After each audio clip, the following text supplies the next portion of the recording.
بہت کم لوگ ایسے ہوتے ہیں جو تاریخ کا دائرہ بدل دیتے ہیں، اور ایسے لوگ تو اور بھی کم ہوتے ہیں جو دنیا کا نقشہ بدل کے رکھ دیتے ہیں، اور ایسا کوئی ہوتا ہے جو ایک نئی مملکت قائم کر دے۔ محمد علی جناح ایک ایسی شخصیت ہیں جنہوں نے تینوں کارنامے ایک ساتھ کر کے دکھائے۔ آپ کا مذہب کیا ہے؟ ذات کیا ہے؟ قوم کیا ہے؟ اس کا حکومت کے معاملات سے کوئی تعلق نہیں۔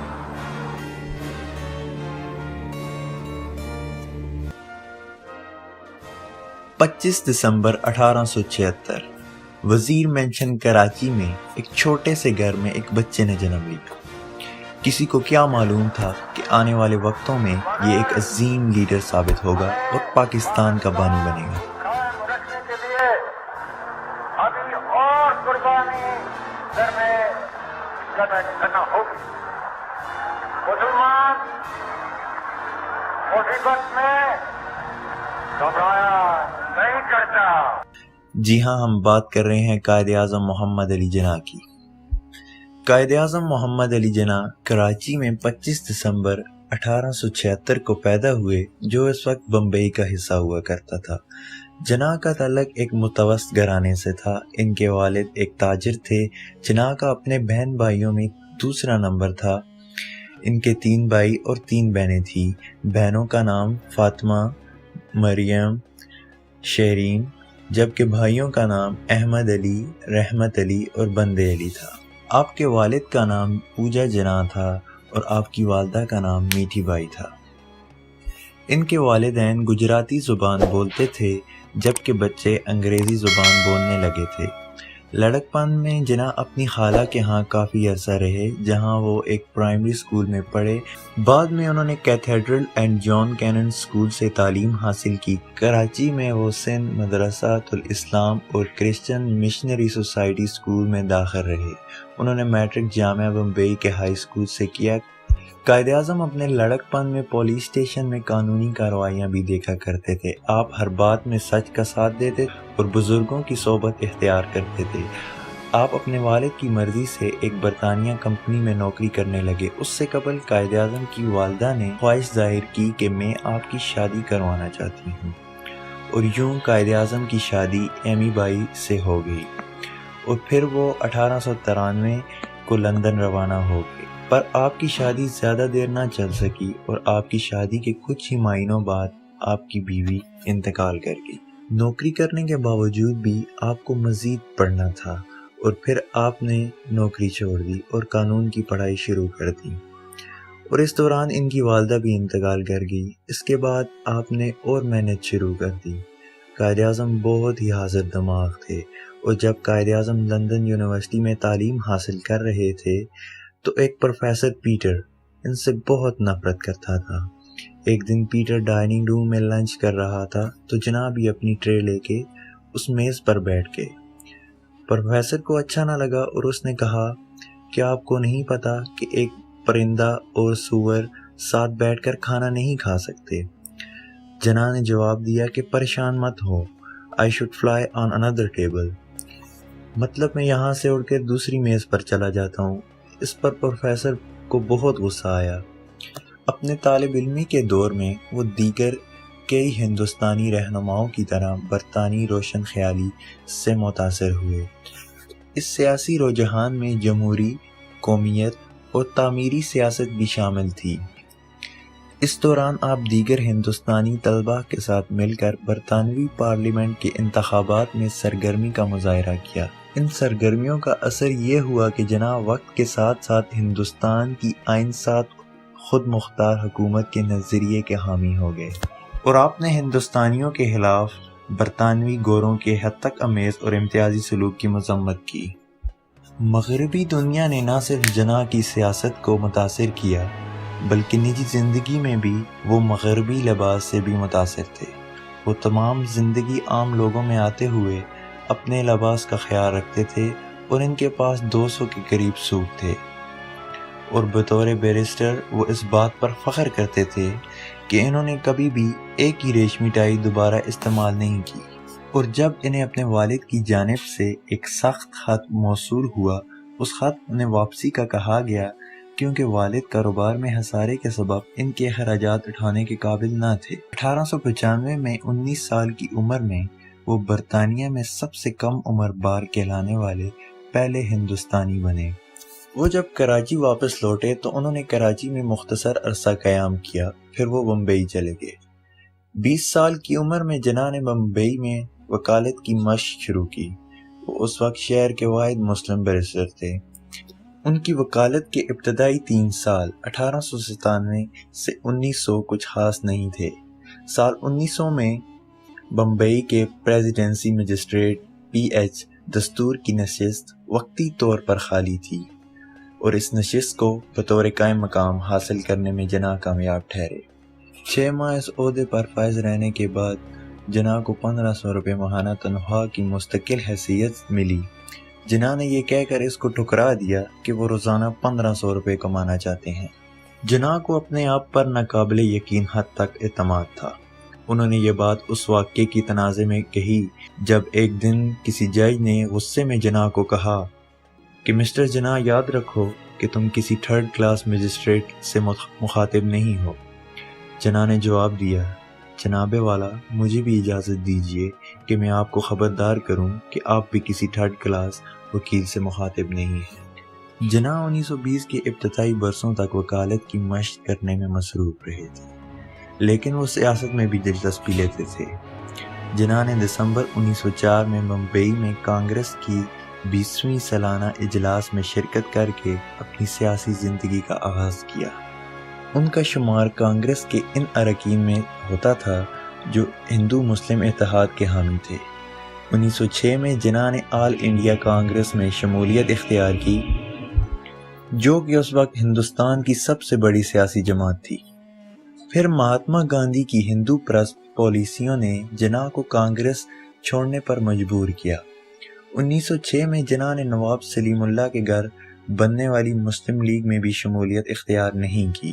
اس کی وجہ یہ تھی کہ مسلم لیگ ہندوستان میں صرف مسلمانوں کی نمائندہ جماعت تھی۔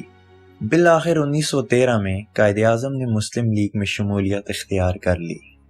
مسلم لیگ اور کانگریس کے درمیان ہونے والے معاہدے میثاق لکھنؤ کو مرتب دینے والے بھی جناح ہی تھے۔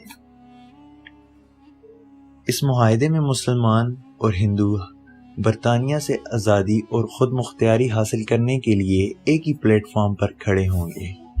1918 میں جناح نے خود سے 25 سال کم عمر رتن بائی سے شادی کی۔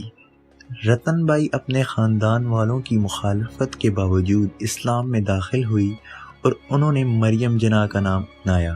ان کی واحد اولاد جو بیٹی دینا واڈیا تھی 15 اگست 1919 کو پیدا ہوئی اور 1929 میں جناح کی دوسری بیوی کا بھی انتقال ہو گیا اور فاطمہ جناح ان کا اور ان کی بیٹی کا دیکھ بھال کرنے لگی۔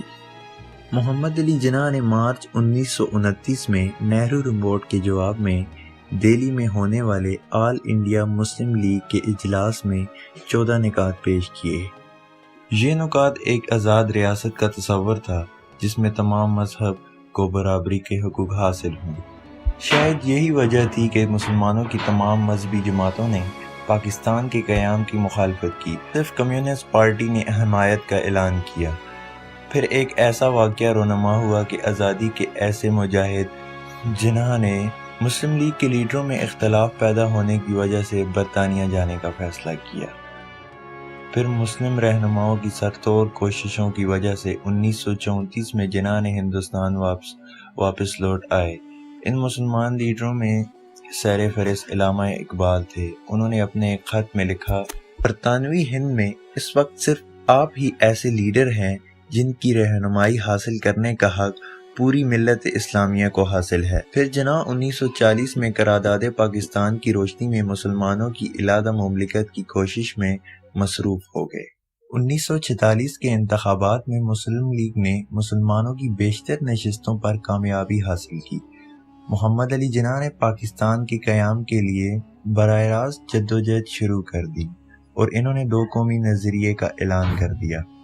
اس وجہ سے کانگریس کے ہندوؤں کو ایک اور دھچکا لگا اور ہندو مسلمانوں کے خلاف فساد کرنے لگے۔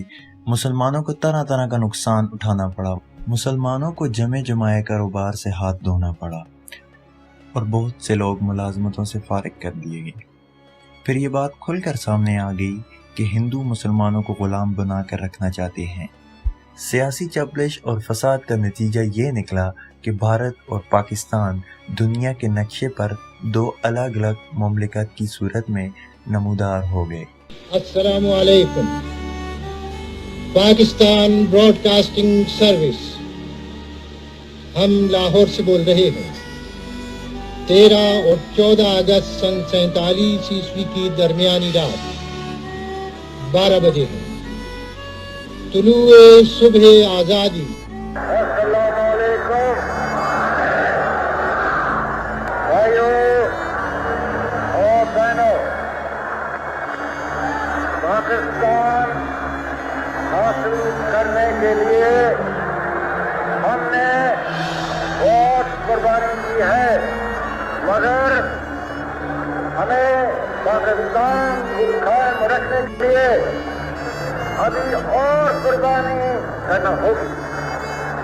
مسلمان مصیبت میں گھبرایا نہیں کرتا۔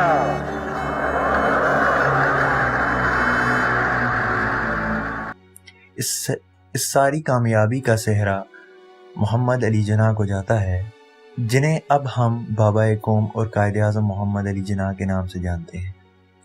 15 اگست 1947 کو قائد اعظم محمد علی جناح پاکستان کے پہلے گورنر جنرل کے عہدے پر فائز ہو گئے، لیکن اس طویل جدوجہد نے قائد اعظم کی جسمانی صحت کو نڈال کر دیا۔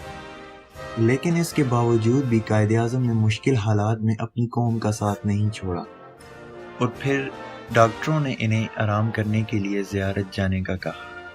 کچھ دن آرام کرنے کے بعد قائد اعظم واپس کراچی آ گئے، اور حیرت کی بات تو یہ ہے، ایئرپورٹ سے گورنر جنرل ہاؤس جانے کے دوران ان کی ایمبولینس خراب ہو گئی، اور پھر فاطمہ جناح جو ان کے ساتھ موجود تھی، انہوں نے دوسری ایمبولینس کا انتظام کیا، اور بہت ہی مشکل سے وہ گورنر جنرل ہاؤس پہنچے، اور بالآخر یہ عظیم لیڈر 11 ستمبر 1948 کو اپنے بے شمار چاہنے والوں کو سوگوار چھوڑ گیا۔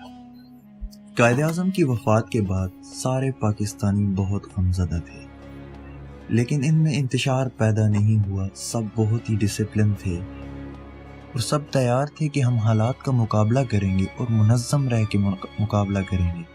کراچی میں موجود گورنر ہاؤس میں مولانا سید انیس حسن رضوی کو قائد اعظم کی نماز جنازہ اور دیگر رسومات کے لیے طلب کیا گیا۔ تمام لوگ اپنے قائد کی وفات پہ افسردہ اور غمگین۔ قائد اعظم کی زندگی پر بہت سی کتابیں لکھی گئی، بہت سے ڈرامے اور فلمیں بھی بنائی گئی، لیکن لوگ ابھی تک اتنی زندگی کے بہت سے پہلوؤں سے ناواقف ہیں۔ بلکہ یہ کہنا غلط نہ ہوگا کہ اس عظیم شخص کے زندگی کے پہلوؤں کو اجاگر کرنا ایک بہت ہی مشکل کام ہے۔ ہزاروں سال نرگس اپنی بے نوری پہ روتی ہے، بڑی مشکل سے ہوتا ہے چمن میں دیدہ ہو پہ۔